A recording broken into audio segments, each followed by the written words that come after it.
Hello, everyone. This is David, and I'm coming to you talking about the mental health of cats. Now, lots of times I notice that my mic is just now working. Let me start this over. My name is David McRae, and I'm talking about the mental health of cats.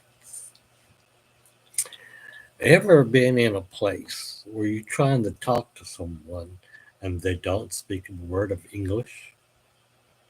Maybe you've been in Mexico, someplace like that. It's kind of difficult to talk to people if you don't know their language. But as far as that, how would you feel if all of a sudden you had to talk to the birds, or maybe to the trees or the fish?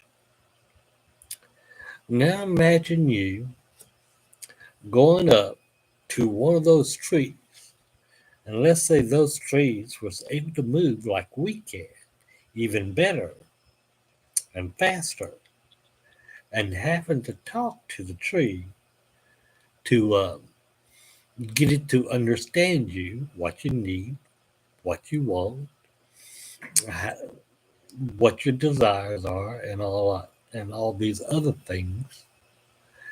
And how would you feel to know that you're looking up at a tall tree that's bigger than you, that can reach down and pick you up and just do all sorts of things to you? Well, that's the way the cat feels. And cats want to talk to you. They just don't know how. In one of my previous recordings, I've talked to you about uh, how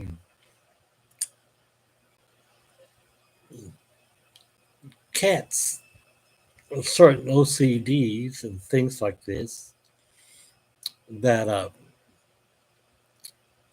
cats have only vocalization with us.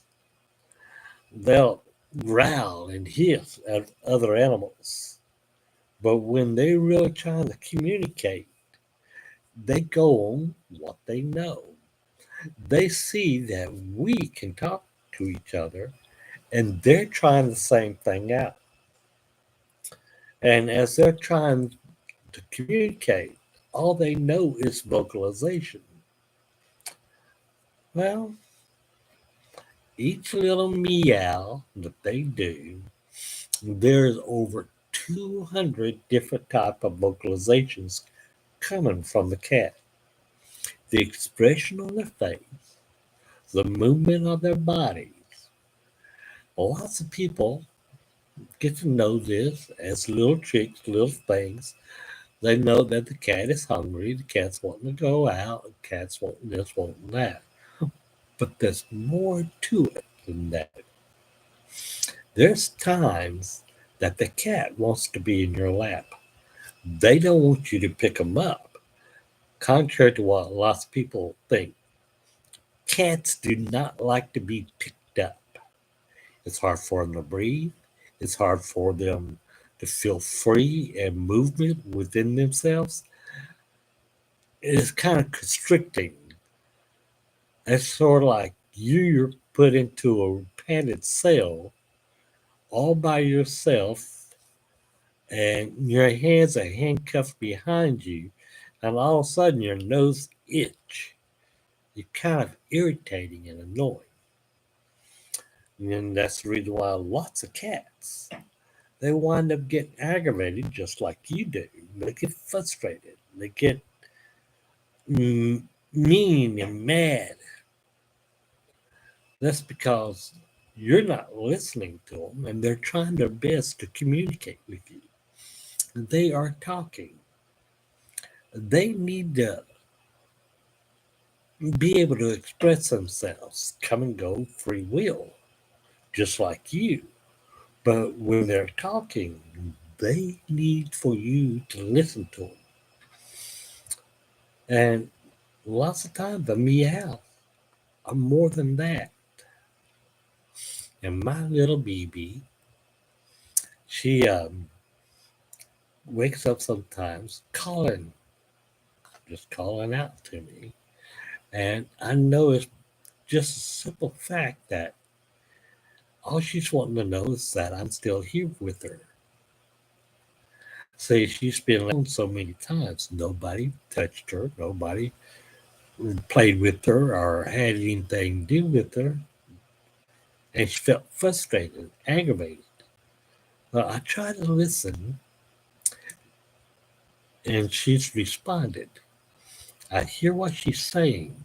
Sometimes I know when she's meowing that all she's wanting to know I still here. And so I give her a little meow back. Here, I want to do this for you. My meow is wow, wow. Now she heard that. That's the other thing. Cats' ears and nose are very sensitive. You smooching on them and smacking your lips close to their ears is irritating. You're picking them up, even though you're careful about how you pick them up and things. They prefer to get up in your lap by themselves. They prefer to lay down in your lap themselves.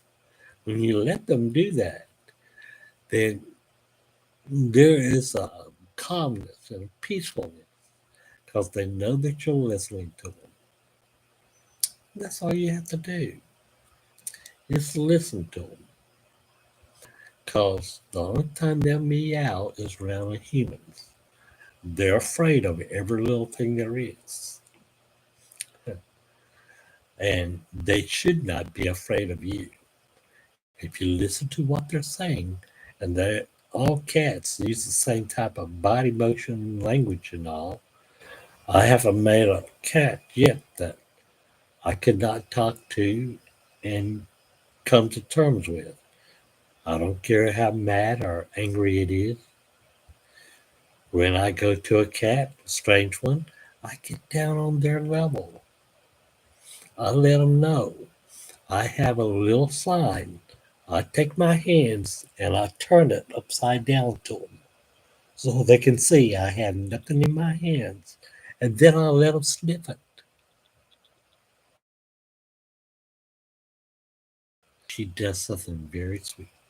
She'll come up, she'll look at me directly in the eyes and put her nose out. She wants to know if she's acceptable. And so I'll put my nose to her to let her know, yes. Take time, be with the cat, but take a chance and listen. And when you see them and they start meowing, watch the facial expressions because that means a lot. You have to watch your eyes. They say more than what you think they do. For now, I am David with the mental health of cats. Thank you for listening and listen to your cat.